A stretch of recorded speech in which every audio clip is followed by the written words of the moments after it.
네, 2007년 남북 정상회담 당시 깜짝 스타덤에 오른 인물이 있습니다. 참여정부 마지막 국방부 장관이었던 김장수 전 국가안보실장입니다. 김정일 위원장 앞에서 이렇게 허리를 꼿꼿이 세우고요. 한 손을 내밀어 악수를 나누던 이 장면 기억하실 겁니다. 이후 꼿꼿 장수란 별명을 얻었죠. 박근혜 정부 청와대의 세월호 참사 보고 시간 조작 혐의와 관련한 피의자 신분으로 오늘 검찰에 출석했는데 이 자리에서도 김 전 실장은 꼿꼿했습니다.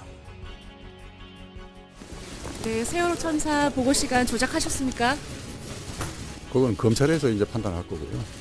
국가 위기 관리 지침 변경에 관여하셨다는 얘기가 나오는데 이 부분은 어떻게 해명하실 건가요? 그것도 검찰에서 다 나올 겁니다. 네, 사실 군 야전 교범에는요. 허리를 굽히거나 고개를 숙이는 등 저자세 악수는 삼가하도록 명시가 되어 있습니다. 국방장관으로서 김정일 위원장 앞에선 당연한 자세였던 거죠. 하지만 검찰 포토라인은 야전이 아닌 국민 앞에 선 것과 다름없고 또 국방부 수장이 아닌 피의자 신분이었지만 김 전 실장은 여전히 꼿꼿했습니다. 아시다시피 김 전 실장은 박근혜 전 대통령에게 세월호 참사를 보고한 당사자입니다.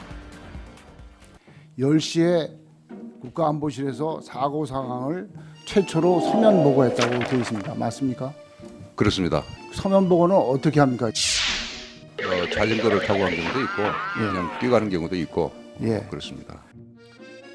네, 어쨌든 자전거든 뜀박질이든 박근혜 청와대는 첫 보고가 10시라고 했습니다. 하지만 문재인 청와대 9시 30분이었던 첫 보고 시간이 10시로 변경된 것이 확인이 됐다라고 밝혔습니다. 보고 시간은 박근혜 전 대통령의 행적과도 맞닿아 있죠.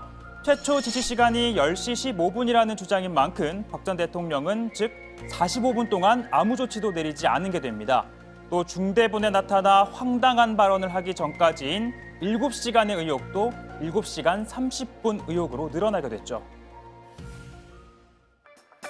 지금 이제 5시가 넘어서 일몰 시간이 가까우는데 어떻게든지 일몰 전에 그 생사 확인을 해야 다 그렇게 구명조끼를 학생들은 입었다고 하는데 그렇게 발견하기가 힘듭니까 지금요? 갇혀 있기 때문에 구명조끼가 의미가 크게 없는 것 같습니다. 그래서 좀 갇혀 있을 때. 갇혀 있을 때. 네, 그리고 박근혜 청와대는 보고 시간뿐 아니라 국가안보실장은 안보와 재난 분야 컨트롤 타워라고 명시된 국가윤리 관리 지침도 이렇게 빨간 줄을 그어서 변경한 것으로 드러났습니다.